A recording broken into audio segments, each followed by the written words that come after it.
Hey everybody, welcome back to the channel. Just a little quick hobby bench update because I haven't had a really good update post in a while. Uh, I've been busy at work, had the 3D printer out, printing up some stuff for a new game system, which it's fun for the channel, but I got some drones, maintenance drones here I have to work on. Go over here. Had my best video release ever in that SBD Dauntless Dive Bomber video. And I've been working also on a Stug 3, an early war Stug 3. It's stalled as well. Been working on some of the crew guys. I'll get back to it. The N scale layout, I tore the back side apart because I didn't like the inconsistency of the back hidden rail detection system, and I'll go point that out a little bit later. But the one thing that's really, I was working on the trolley layout. If you remember, I had an apartment building that I've been working on, and I was working on a second building, and this is it. And I'll have a video out on how I'm building it, and I wanted to have a different roof texture. So there's that second roof, and I've got this roof. I still got the back side here, and then I've got to fix up some gutters and get all the doors. That stuff's all kind of ready. I'm also building dormers to go across the front. So when you see it, it'll look something like that. So I've got to blend those in. And so I wanted a kind of a slate roof to fit the upper scale row homes. And I found this guy here, River and Dock Scale Model Company. He's out of Ohio, and he laser cuts paper. I'm trying to see if I have, this is a second sheet because I ran out. I thought this would cover. It says covers 20 square inches. I must not have my row count right because I didn't get 20 inches out of it. So I ordered some. Ordered it beginning of April. I just got it today, and here it is, Mother's Day. It was an eBay find, so yeah, shame on me, but I couldn't find anything in the local stores that I liked. If I do it again, I'd probably just go with plasticard shaped like this, but I really like the idea that you can have some mismatched shingles and, like it'll look a little wonky, realistic. You could paint this, but I like the color. I think it's going to work. It's just the dude apparently got ill or something, but he never answered my messages until, I almost canceled the order. And I wrote him like for the 5th time and said, hey, I'm about ready to pull this order. But then I'm in my head, I'm like, what am I going to do? Right? I can't cut these myself. I'll just have to reorder them, I guess. And everybody said he was ill or something. Okay, well, when are you going to put my stuff in the mail? Oh, it's going in today. Well, yeah. 2 weeks later, he actually put it in the post. It took 2 days to get to me.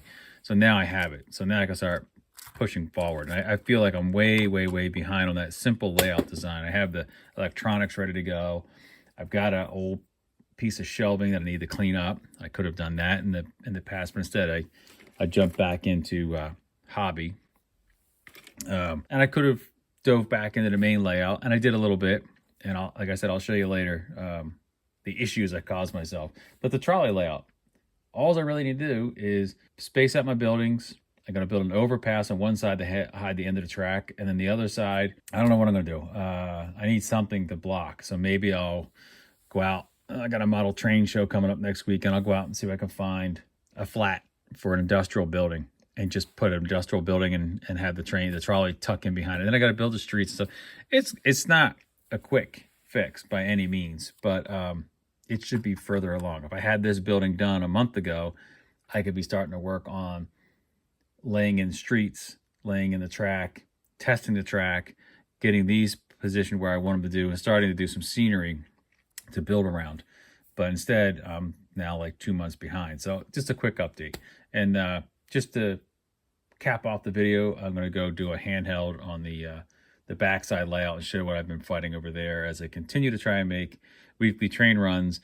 If you've been following along, they've been getting a little samey because I can't use the back track. And even now I've had to push it to use the back track, and I just need to get that settled. So that may be a goal in the next couple of weeks, maybe by the end of May, to get the track relayed down And if my detectors are still not giving me good readings, it's because my script, I changed the script I was using to try and make it a little more easy to understand. I'll go back to the old script. I've moved the sensors. Anyhow, that'll all get explained when we go back there. All right, here we are in the garage. This is the front side of the layout. I've seen this a couple of times. It's trains. Let's see, I'm playing with that kind of stuff. 1, 2, 3 blocks. So the front side is still the same. I've got some track cleaning and maintenance to do to make trains run reliably. I still got to figure out what I'm going to do with this dead space. I still want to add at least this line here that's going to run on a lower level and run down this side to a back layout, just a loop that'll run down here and then loop around and come back in across that trestle bridge right there. And that'll be a continuous running loop. But I've been working on the back side. It's a very close cutout here, you can see. But I ended up pulling up from this switch to this switch. I pulled all the track up and I relayed my sensors. I had them here in little housings, so they were shooting across, and sometimes they interfere with each other. This one, I shoot up, drilling it up. But I've mounted the sensors in here. And now they're more reliable when the train goes over. I got to get the level just right, and I need to get the track set. Once I pulled it up, it released some tension, and I ended up with a spot right in here. You can't see it, but I can feel it. There's a big misalignment. I don't know if you can see it. Maybe you can see it right here, where this track is pushed up. So before I do any kind of sanding, and I've changed out the coupler 2 or 3 times, or the track connector 2 or 3 times to see if that was the issue. Maybe you can even see it better from this angle. You can see there's a gap where they're meeting, and that's causing this bump. I've had to replace this piece of track and this piece of track because I pulled this one's a little bit better, more continuous. This one is the issue. And I think you can see right here, it doesn't want to lay flat. So that's causing the tension and the pressure.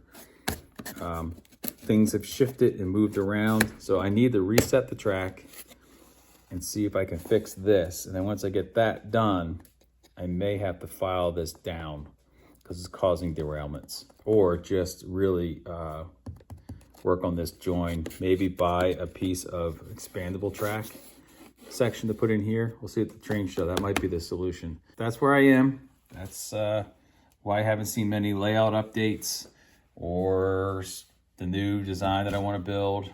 None of that. I got to get working on it. And lastly, we've had, this was the first layout I built. It's just a 6 foot by 8 inch wide Ingle Nook design for N scale. Again, I'm going handheld, so sorry for the shakiness. I had longer things. I'm thinking about rebuilding this. I may stick with N. I may go up to HO and make it a 322 instead of the 335. I wouldn't necessarily need DCC if I could get a good sound card on the engine. That's one of the things I'm going to be shopping for this next weekend. But yeah, that's been on my to-do list, to rebuild this and actually build it with some scenery in it. Maybe build it like it's down in a yard someplace and make it a little. I never really finished scenic game. It was really just to start playing and get back to those videos. Anyhow, I hope you guys are all having a good Mother's Day weekend, and hopefully we'll have some better updates with some things getting finished in the near future. Cheers.